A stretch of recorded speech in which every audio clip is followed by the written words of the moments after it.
À la une, climat, des étés longs et chauds attendent les Balkans. La température risque d'augmenter de 1,7 degrés Celsius d'ici 2050 et de 5 degrés Celsius d'ici 2100, dans les Balkans occidentaux, d'après une étude sur le climat.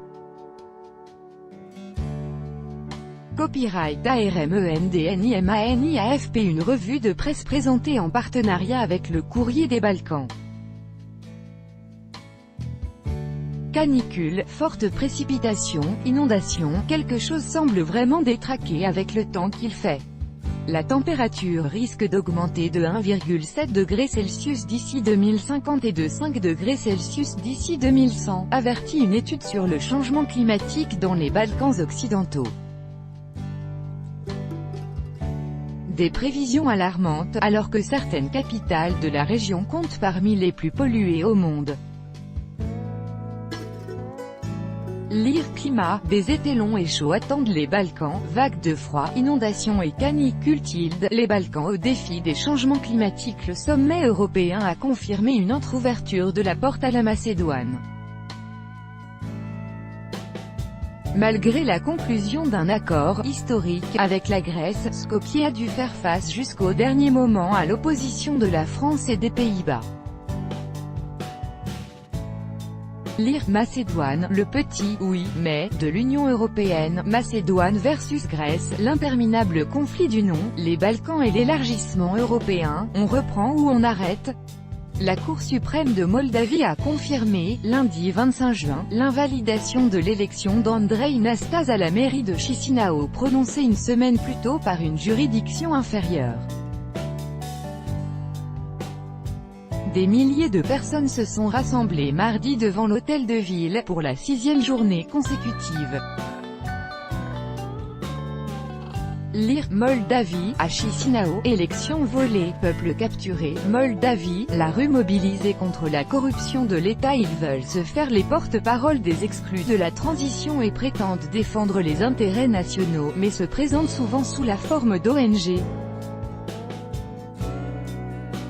Ils cultivent les meilleures relations avec la droite pro-européenne au pouvoir. Les militants de l'extrême droite radicale serbe ont réussi leur mue, mais manient toujours la batte de baseball. Analyse. Lire Serbie, les nouveaux habits de la droite dure. Le parquet ukrainien a ouvert une enquête sur 6 ressortissants serbes soupçonnés d'avoir participé au conflit en Ukraine orientale, du côté des forces pro-russes. Sollicitée par la justice ukrainienne, Belgrade ne semble pas se montrer très coopérative. Lire Guerre en Ukraine, des mercenaires serbes dans le viseur de la justice. Ukraine, le spectre de la guerre inquiète les Balkans. Hashim Thaçi et Aleksandar Vučić se sont retrouvés ce dimanche à Bruxelles pour relancer le « dialogue » en panne depuis janvier 2018. Les présidents du Kosovo et de la Serbie ont affirmé qu'il était l'heure de trouver un compromis. Aleksandar Vučić a annoncé qu'il allait s'adresser au peuple le moment venu. Les États-Unis vont-ils être inclus dans le dialogue? Lire Dialogue Kosovo-Serbie, un compromis rationnel à l'horizon, entre Belgrade et Pristina. Le dialogue est-il encore d'actualité? Une cagnotte a été ouverte en ligne lundi au Kosovo afin de payer les amendes infligées aux joueurs suisses Granit Xhaka, Xherdan Shaqiri et Stefan Lichtsteiner, auteurs d'un signe controversé durant un match tendu face à la Serbie lors de la 2e journée du mondial, 2-1. Lire Coupe du Monde, une cagnotte pour payer les amendes des joueurs kosovars de l'équipe suisse. Le 11 janvier 1999, le journaliste Enver Maloku, proche conseiller d'Ibrahim Rugova, était abattu devant son domicile de Pristina. Le dossier du meurtre est successivement passé entre les mains des services de renseignement de l'OTAN, de la KFOR, dans celle de la MINUC puis de l'ex. Mais les exécutants et les commanditaires du crime sont toujours inconnus. Lire Kosovo, Enver Maloku, le meurtre jamais élucidé d'un proche d'Ibrahim Rugova, crime de guerre au Kosovo, l'impossible justice?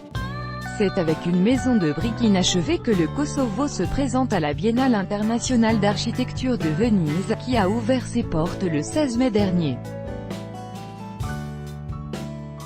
Le toit de l'édifice est constitué de 72 antennes paraboliques, métaphore de l'enfermement que subissaient les Albanais du Kosovo dans les années 1990 et de l'ouverture que représentaient chaque jour les 2 heures d'émission venues de Tirana. Les miroirs installés sur ces murs répètent les images et les encerclent. Un art qui parle d'histoire. Lire, la ville est partout, le Kosovo expose son histoire à la Biennale de Venise. La Republika Srpska de Bosnie-Herzégovine veut-elle prendre modèle sur la Russie ? Le Parlement de l'entité doit examiner un projet de loi prévoyant un contrôle des dotations financières venant de l'étranger. Une initiative vivement dénoncée par les ONG, entretien avec Serdan Blagovkanin, de Transparency International.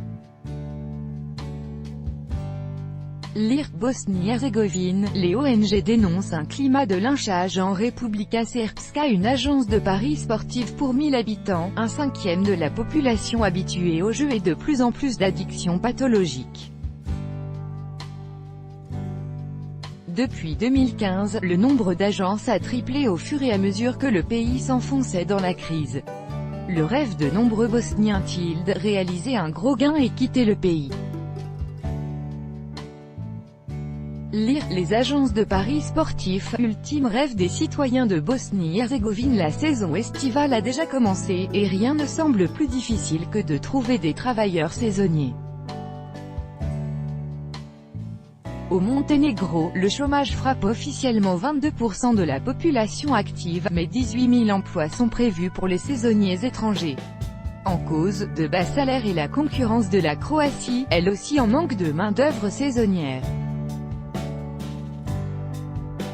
Lire, entre Monténégro et Croatie, la course aux travailleurs saisonniers. La Turquie, l'Albanie, le Maroc, l'Espagne, la Sicile sont à la mode, mais aussi des destinations plus lointaines et plus exotiques, comme le Sri Lanka ou la Jordanie.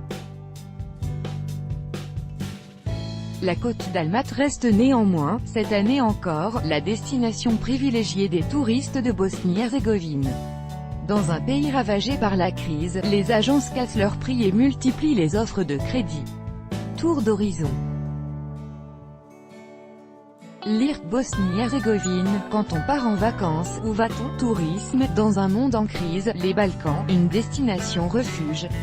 Split 3 fête ses 50 ans. Construit pendant des années faste du socialisme yougoslave, ce quartier à l'architecture unique se rapproche de ce que l'on appelle aujourd'hui la démocratie urbaine. Tous les habitants pouvaient voir le soleil et la mer depuis leur appartement, et les enfants se rendre à pied à l'école. Une rétrospective sur cette ville dans la ville est organisée jusque fin juin. Lire, Croatie, Split 3, un miracle de l'urbanisme yougoslave. Une fois n'est pas coutume, une exposition à Belgrade rend hommage de façon intelligente à la Yougoslavie socialiste et à son projet émancipateur, sans passer pour autant sous silence les nombreux dysfonctionnements du système. De quoi tirer les leçons d'un échec et ouvrir l'horizon à un indispensable espace de dialogue régional. À voir au pavillon Sevireta Zuzoric, au parc de Kalemegdan, jusqu'au 2 juillet. Lire, nous vous avons construit des villes, les contradictions du socialisme en Yougoslavie.